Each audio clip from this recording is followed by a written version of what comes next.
En los mercados uno no puede relajarse porque cuando no es una cosa es otra. Vuelve a aumentar la tensión en Oriente Próximo. Siguen apareciendo datos económicos que no convencen. A esto se le suma una huelga en los puertos como no se veía en 50 años. El petróleo volando, tensión en los mercados. ¿Y qué hace la Fed?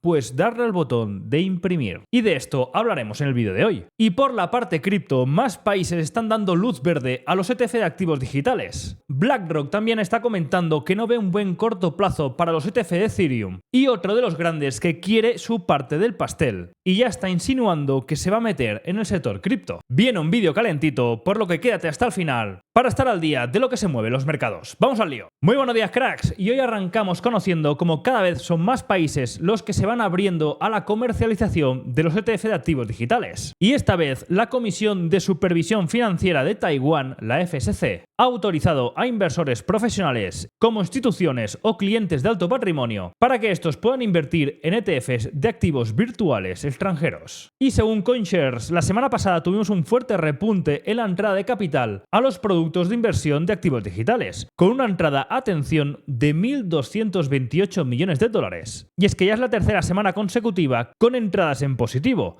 Y atención porque Bitcoin registra entradas de 1.070 millones de dólares. Y por fin Ethereum rompe su racha de salidas y obtiene casi 90 millones de dólares en entradas. Y te recuerdo que si te gusta y valoras mi trabajo, dale al like, suscríbete al canal y recuerda activar la campanita aquí abajo para estar al día cuando suba nuevo contenido. Y justo ayer miércoles se rompe la racha positiva que llevábamos de 8 días consecutivos de entradas positivas en los ETF de Bitcoin al contado. Y es que en los últimos 8 días se habían invertido más de 1.400 millones de dólares en los ETF de Bitcoin. Pero ayer se truncó la racha y vimos salidas por 242 millones y solo BlackRock estuvo comprando y se vieron fuertes ventas tanto de Fidelity como de ARK21 Shares, que es curioso porque son los dos que últimamente más estaban comprando. Lo mismo para Ethereum con salidas de 48 millones de dólares. Y es que según Fortune, en declaraciones del jefe de activos digitales de BlackRock, este comenta que debido a la complejidad de la narrativa en la inversión en Ethereum, están viendo una gran diferencia de interés entre este y el ETF de Bitcoin. De ahí que los volúmenes de negociación sean tan distintos uno de otro, y comenta que no prevén que esto cambie de cara al corto plazo, pero se comprometen a educar a los clientes para explicarles en qué consiste la narrativa de Ethereum. Y el MicroStrategy japonés sigue con sus compras de Bitcoin, y es que Metaplanet, con sede en Tokio, acaba de comprar otros 1.000 millones de yenes en Bitcoin, y salvando las distancias con la empresa de Michael Saylor, estos ya han elevado sus tenencias totales de Bitcoin a 506,74 bitcoins. Y atención con esto porque ya hace pocos días comentábamos que un banco tan grande y enorme como el Bank of New York Mellon ya tenía licencia para poder custodiar criptos. Pues ahora conocemos como otro grande, en este caso Charles Schwab, el cual gestiona más de 7 billones de dólares en activos, comenta que está abierto a ofrecer criptoservicios si la normativa se lo permite. Por lo que estamos viendo cómo los grandes, al margen del ruido, vemos cómo siguen tomando posiciones dentro del sector. Y Bitwise da el paso y ayer martes presenta oficialmente una solicitud para el ETF de XRP al contado. Y a pesar de que aún no se ha aprobado ningún ETF de XRP, esta solicitud refleja la creciente aceptación de este activo en los mercados tradicionales. Pero como siempre, ahora estamos pendientes de la aprobación por parte de la SEC. Y ahora que estamos arrancando el mes de octubre, mirar este gráfico de Token Unlocks para que conozcamos los desbloqueos de tokens que se van a producir durante estos primeros 7 días del mes. Y vemos tokens como Solana, como Tao, como AVAX, como Sui, como Near, como Polkadot, Doge, etc. Y aquí os dejo la lista para que veáis qué tokens se desbloquean, qué porcentaje y qué impacto tienen el supply. Y ahora pasando a la economía, este lunes tuvimos comparecencia de Powell, el presidente de la Fed, y este comentó que la Fed seguirá recortando los tipos de interés para apoyar el crecimiento económico y también al empleo. Hasta aquí de momento ninguna novedad. Pero sí que dijo que no es necesario recortar tan bruscamente los tipos de interés como esta última reunión, donde bajaron 50 puntos básicos. Y esto lo justifica porque la situación económica general es sólida y es relativamente optimista sobre las perspectivas económicas. Por tanto, si la economía se comporta como se espera, esto significaría 2 recortes más de tipos de interés para este año, cada uno de 25 puntos básicos. Y cierra diciendo que tanto él como sus colegas tienen más confianza en que la inflación esté en una trayectoria sostenible hacia el 2%. Pero la pregunta es que no sé de qué colegas se refiere, porque Bostic de la Fed dijo que está abierto a otro recorte de tipos de interés de 50 puntos básicos para la siguiente reunión del mes de noviembre, por lo que parece que no lo tienen del todo claro o no han hablado entre ellos, y como siempre el mercado de empleo y sobre todo los bonos a corto plazo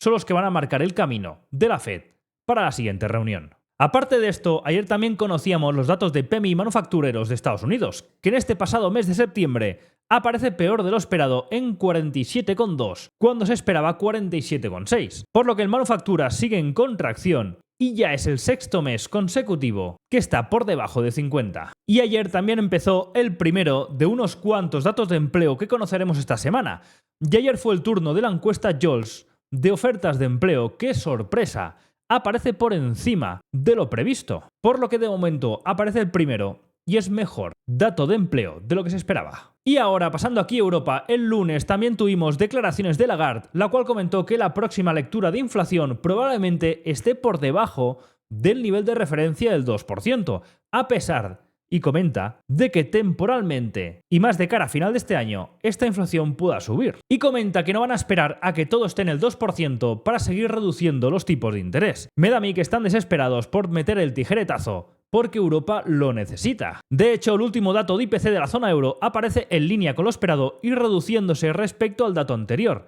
apareciendo en un 1,8%, y la subyacente también en línea con un 2,7%, que era lo que se esperaba. Por lo que estos datos de inflación en línea o menor de lo esperado, junto con los comentarios de Lagarde, refuerzan esa idea, refuerzan esa probabilidad de un recorte de 25 puntos básicos como mínimo de cara a la próxima reunión dentro de un par de semanas. Y es muy posible que esta bajada de tipos le venga bien a dos sectores. Por una parte, países como Alemania, que ayer mostraron datos de inflación también por debajo del 2%, con un IPC del 1,6% cuando veníamos de un 1,9%, que es el nivel más bajo desde febrero de 2021. Y es que los datos de PMI en Europa tampoco levantan cabeza. Conocíamos como la zona euro, el PMI manufacturas, aparece en 45, zona contractiva. Lo mismo para Alemania, que aparece en 40,6. Mejora, pero sigue siendo un desastre. El PMI de Francia también en 44,6. Y de los pocos que se salvan es el de España, que aparece en un PMI de manufacturas de 53, cuando se esperaba un 50,2. Por lo que este sí que sorprende al alza y por bastante. Por lo que este sector seguramente agradezca y mucho esta bajada de tipos. Y otro sector que también lo agradecerá son aquellas personas que tienen su hipoteca referenciada al Euribor, porque este cierra septiembre con su mayor caída mensual desde el año 2013. Y el Euribor cierra en el 2,93% y en tasa diaria se sitúa en el 2,74%. Y viendo la previsión y las declaraciones de Lagarde, seguramente se vienen más bajadas de cara al futuro. Y esto está provocando que mucha gente se amontone para pedir letras del Tesoro a 6 y 12 meses. Y la demanda está superando la estimación hasta el punto que la rentabilidad de las letras está bajando del 3,23% al 2,86%. Y esto, por ejemplo, hace que ahora sean más atractivos los depósitos de 6 y 12 meses que no las letras del Tesoro. Y curiosa esta noticia, que no me la esperaba, y es que se ve que la recaudación del impuesto a las grandes fortunas se desploma de 600 millones a 29 millones, tras el gobierno forzar a las comunidades a volver a reactivar, a volver a implementar el impuesto de patrimonio. Y esta reducción es un 95% menos que el año anterior. Y esto no encaja con aquello que decían de que los ricos iban a pagar la fiesta. Pues me parece a mí que en lugar de atraer al capital, lo que están haciendo es ahuyentar al capital. Y ahora pasando a las acciones, empezamos por Stellantis, que bajaba un 2,50%, y es que esta disminuye el guidance con fuerza, la previsión a futuro, y advierte de una considerable desaceleración económica, y no es la única empresa, y llevan unas cuantas que dicen lo mismo. Ahora pasamos a Tesla, que ayer bajaba un 1,37%, después de conocer que VS comentó que los planes que tiene Elon Musk y Tesla de ampliar los taxis autónomos a gran escala es poco realista e improbable. Ahora pasamos a Apple, que bajaba casi un 3% ayer, porque Berkeley comenta que tiene fuentes que estarían filtrando que la compañía está pidiendo a sus productores que disminuyan la cantidad de pedidos de piezas para el iPhone, por lo que parece que tienen problemas con las ventas. Ahora pasamos a Google, que subía ayer un 0,64%, es de lo poco que subía ayer y la única de las grandes, después de anunciar una inversión de $1.000 millones en Tailandia para así acelerar la expansión de la inteligencia artificial en toda la parte de Asia. Ahora pasamos a Amazon, que bajaba un 0,63%, después de que Piper Sandler eleva el precio objetivo de Amazon a $265 por acción desde los 230 y lo califica como su mega capitalización favorita. Estamos hablando que está casi $100 por debajo de esta recomendación. Y no es el único, porque Home Depot, que subía casi un 1% ayer, también la misma Piper Sandler eleva el precio objetivo de Home Depot a $455 desde los $387 por acción. Y ahora pasamos a Cameco, que subía casi un 2% ayer, después de que Bank of America elevó también el precio objetivo de la compañía a $63, considerando la posibilidad de ver fuerte déficit de uranio en los mercados, aquello que hemos comentado en este canal hace mucho tiempo, y por eso mantiene su perspectiva alcista a corto y mediano plazo para los precios spot del uranio. Y por último, Nike, que cerró ayer con una subida de un 1%. Al cierre de mercado presentó resultados, los ingresos están por debajo de lo esperado, y esto no gusta al mercado, y ahora Aftermarket está bajando un 6%. Y como siempre te recuerdo que yo, para operar todos estos mercados, utilizo el broker de Quanfury, que por aquí abajo te dejaré el código QR para descargar la aplicación, porque si te das de alta con el código John y fondeas la cuenta, recibirás una recompensa de hasta $250, aparte de apoyar al canal. Y ahora, pasando a revisar cómo está este índice de Mido Codicia del mercado tradicional, que está en 69, está más o menos estable desde los últimos días en la zona de codicia, y en criptomonedas sí que ha bajado bastante desde la zona de codicia que apenas estábamos hace unos días, a entrar ahora en la zona de miedo en el nivel de 42. Y para hoy miércoles, recordar que aún es festivo en China, va a ser toda la semana festivo. Y datos importantes para hoy es el desempleo en España, otro dato de empleo en Estados Unidos, en este caso el dato de empleo privado ADP, y después por la tarde inventarios de petróleo, que después de la fuerte subida ayer con el tensionamiento en Oriente Próximo será interesante ver qué inventarios muestran. Ya acordaros que mañana jueves sigue la festividad en China, datos de PMI servicios en España, Alemania y zona euro, desempleo semanal en Estados Unidos y también el dato de PMI servicios e ISM en Estados Unidos. Y ahora, pasando a los mercados, vuelve la tensión en Oriente con la guerra entre Israel e Irán, y esto aumenta la volatilidad a los mercados, y esto justo pasa, qué casualidad, en un momento donde la gama en los mercados es negativa. Y cuando la gama es negativa, esto provoca un aumento de la volatilidad en cualquier dirección. Se requiere menos esfuerzo para desplazar los precios. Ya a la mínima que aparece algún dato o algún evento de cierta relevancia, el movimiento es más brusco de los que veníamos viendo estos últimos días. Aparte de esto, ayer también conocíamos datos macro en Estados Unidos, y estos son mixtos, con un dato de manufacturas que sigue en contracción, pero en cambio, unos datos de empleo en las encuestas JOLTS que sorprenden al alza. Veremos si los datos que aún quedan por aparecer de empleo, sobre todo hoy el de ADP y el viernes el NFP, están en línea con este dato aparecido de las encuestas JOLTS. Por otra parte, y esto no acaba aquí, también estaremos muy pendientes de la huelga portuaria en Estados Unidos, que esto sí que puede tener implicaciones para la economía. Y es que esta huelga implica a más de 45.000 trabajadores, y estos han cerrado los principales puertos de toda la costa este y del Golfo, puertos que tienen más de la mitad del comercio de contenedores del país. Y salvando las distancias, acordaros con lo que pasó con el tema de los contenedores, con todo lo del bicho en 2020. Y esto veremos cómo afecta y sobre todo qué duración tiene, porque se acerca la campaña de Navidad y veremos qué impacto puede tener en esta. Pero como punto positivo, es cierto que con una campaña electoral tan próxima, dudo que tensen mucho la cuerda a los políticos. Pero sí que hay que tener en cuenta que esta es la mayor huelga de trabajadores portuarios de los últimos 50 años, que precisamente también comenzó en un día 1 de octubre. Pero fijaros que todo son malas noticias. Todo parece que viene muy de golpe y vemos pánico, inversores vendiendo. Pero que sepamos que mientras unos están vendiendo, hay otros que están imprimiendo. Y mirad este gráfico de aquí. Porque la Reserva Federal ha aprobado un rescate bancario de 2.350 millones de dólares. Y fijaros con las fechas, el 30 de septiembre. Esto hace solo 2 días. Conforme vaya conociendo más información de esto, os la iré pasando, pero acaban de aprobar otro rescate bancario, han apretado el botoncito. Y después repasaremos cómo está la liquidez, porque con todos estos eventos negativos, todo este FOMO de vender, que sepamos que por detrás están abriendo de nuevo la cañería de la liquidez. Ahora ya sí, pasando a los mercados, ayer fuerte volatilidad por esto que es aumento de la gama negativa más los impactos que nos iban llegando a nivel geopolítico, y esto también provocó, con todo el tema de Oriente, que el VIX volviera a cruzar temporalmente la zona de 20 que marca de mercado volátil a mercado no volátil. Cerró por debajo, pero está ahí tonteando con la zona de 20. Y es que aparte del VIX, ayer también tiraron arriba activos refugio y defensivos como las utility. Por lo que parece curioso, porque los inicios de mes parece que últimamente son bastante movidos, si no acordaros cómo inició agosto, cómo también arrancó septiembre y cómo está arrancando octubre. Después ya sabemos que el mercado acabó arriba, pero los inicios, fijaros aquí, con la caída de agosto y con la caída de septiembre, parece que se pueda volver a repetir con el arranque de septiembre. Pero sí que estaremos muy pendientes porque estamos viendo cierta debilidad en los principales índices, sobre todo en el Russell, en el Nasdaq y en SP500. En el caso del SP500, mucha atención cuando llega al nivel de los 5.700, que en principio es la zona de retest del nivel roto de los máximos de julio, ya que es el único índice que lo ha conseguido romper, porque en cambio el Russell ni el Nasdaq consiguieron romper esos máximos que sí que marcamos a la vez junto con el SP500 en el mes de julio. Por lo que respecta a Europa y Asia, Europa es un calco de lo que está haciendo Estados Unidos, y después de mitigar y limpiar los máximos de la zona de 5.000 del Eurostoxx, 5.000, 5.050, estamos viendo una reacción fuerte estos últimos 2-3 días. Veremos cómo arrancamos hoy después de lo pasado ayer, cuando el mercado ya se encontraba cerrado. Japón parece que también está corrigiendo, y recordar que China está cerrado. Pero ayer vimos un comunicado de BlackRock, el cual ha elevado la calificación de los mercados chinos de neutral a sobreponderar.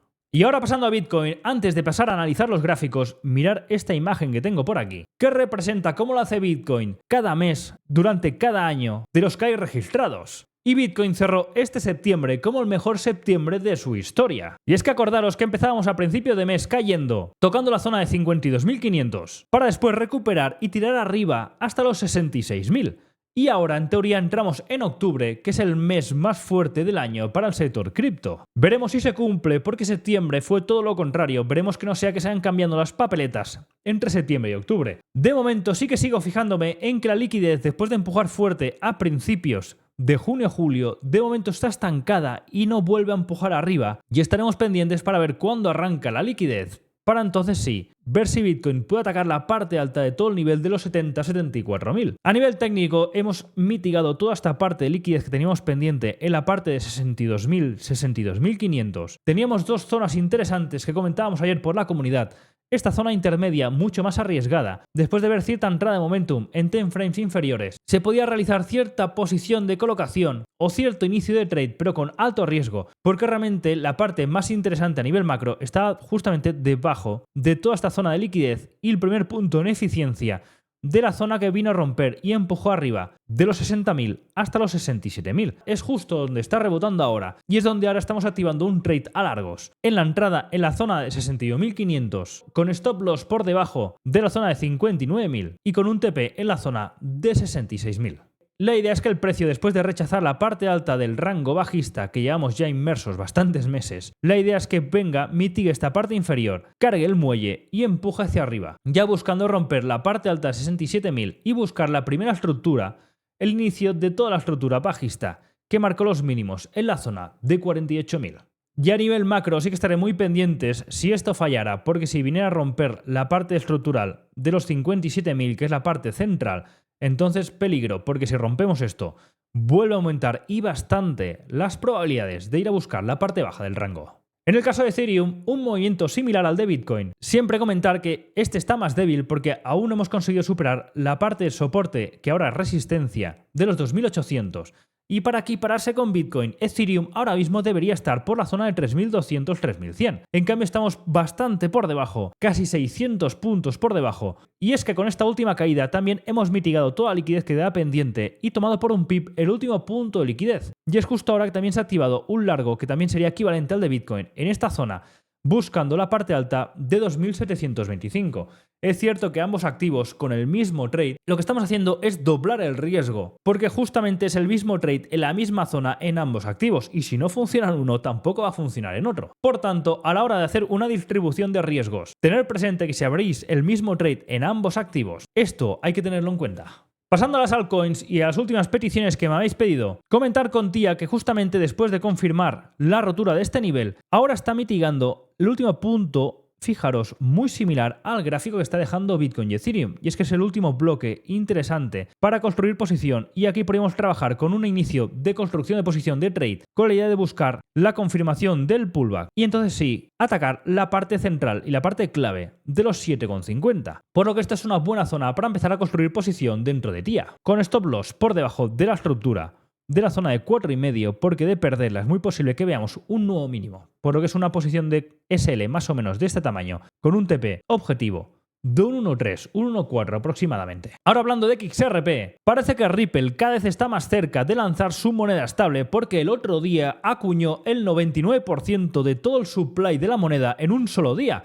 por lo que parece que la cosa está calentita. Y aparte de esto, Ripple también anuncia que obtiene la aprobación de una licencia de servicios financieros en Dubái. Y hace pocas horas también conocíamos de la presentación del ETF al contado por parte de Bitwise. Mucho fundamental últimamente para Ripple, el cual se encuentra después de limpiar esta zona alta, en una zona bastante importante, porque ya comenté también por la comunidad que en caso de querer entrar largos, me gustaría más ver una profundización en esta zona de aquí, para ir a buscar este bloque en la zona de 0.55-0.54. Esto como el punto más conservador y justamente ahora está en otro punto de construcción de posición algo más agresiva para lanzar aquellas posiciones en esta zona de 0.59 porque fijaros que internamente vimos una limpieza antes de la expansión, por lo que este bloque ya podría trabajar de una manera interesante de cara a corto plazo para atacar la parte alta, juntando con todos estos fundamentales que están apareciendo para el token. Ahora pasando a Solana, que sepamos que el TVL de Solana alcanza su nivel más alto en 3 años y los principales protocolos DeFi dentro de la blockchain de Solana están superando la marca de los $1.000 millones. A nivel de precio, seguimos a la espera de un patrón similar al comentado tanto en TIA como en XRP.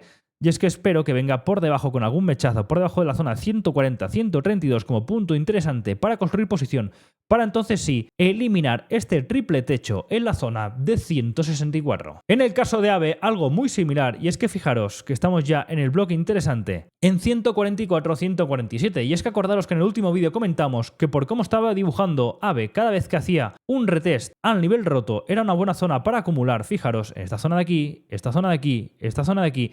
Y ahora está haciendo lo mismo, con la intención de buscar un trade especulativo que venga a buscar por lo menos el target de la zona de 180. En el caso de Polkadot, no acaba de arrancar, también sufriendo la caída que hemos visto en Bitcoin, pero estamos cerca de otra zona interesante de construcción en la base, que empieza en la zona de 4 hasta la zona de 3,5. Esta zona de 0,50 es interesante para construir posición de cara a buscar esa entrada de momentum, que rompamos la parte alta de 5, y es que estamos apoyando, fijaros, en gráfico semanal, en toda la base de mínimos marcados desde el año 2020. Es una zona bastante importante e interesante para tradear de cara a largos, porque es un soporte fuerte, que de perderlo, lo de menos será esta pérdida del trade, porque entonces sí que posiblemente veríamos mínimos bastante importantes en el activo. Por eso confío bastante en que esta zona aguante la zona de 350, 4 para atacar y romper entonces sí la zona de 5 y empezar a construir esa formación de complex pullback para atacar niveles superiores aún pendientes en la zona 6,5 y en la zona 7,5. Pero para que esto se produzca, o tenemos fundamentales potentes en la compañía,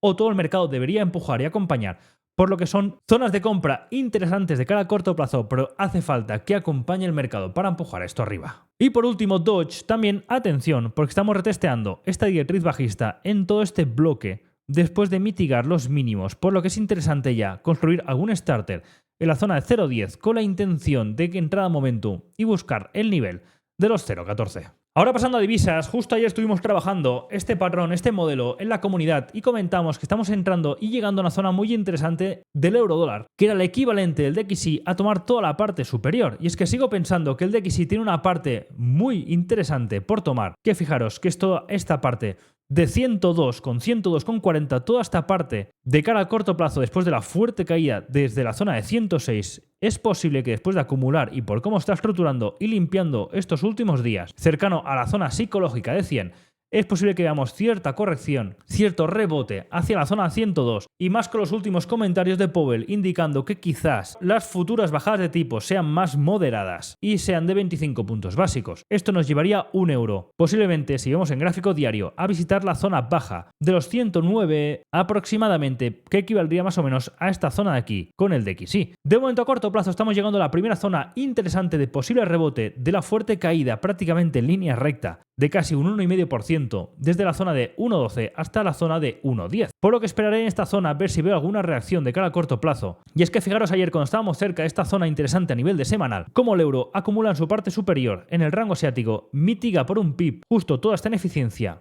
y empieza a desarrollar la parte inferior. Aquí teníamos dos patrones que también estuvimos trabajando ayer en la comunidad, que era, si os fijáis, a nivel interno. Desde una gestión de entrada al PIB en esta zona de 1,11 hasta esperar la entrada de momentum, mitigar todos estos mínimos y a la vuelta la ineficiencia dejada en gráfico de M5, más arriesgada, mejor ratio, pero con objetivo ambos trades de buscar justamente la parte baja del mínimo de la semana anterior. Una vez ya concluido esto para hoy, me esperaré ver si veo alguna reacción, justamente la que está dando ahora, que era que esperará que en el rango asiático viniera a mitigar la parte baja de toda esta liquidez, la ineficiencia y entonces ahora esperar alguna reacción, un patrón en 10 frames inferiores para atacar toda la parte alta del rango asiático y también por el tipo de escalera de liquidez que ha dejado en toda la bajada del día de ayer, que formaría parte de este movimiento macro de rebote después de haber llegado a una zona importante de diario, por lo que me esperaría un rebote por lo menos hasta la zona de 1,10,90 para ir empezando cerrando ineficiencias de toda la bajada.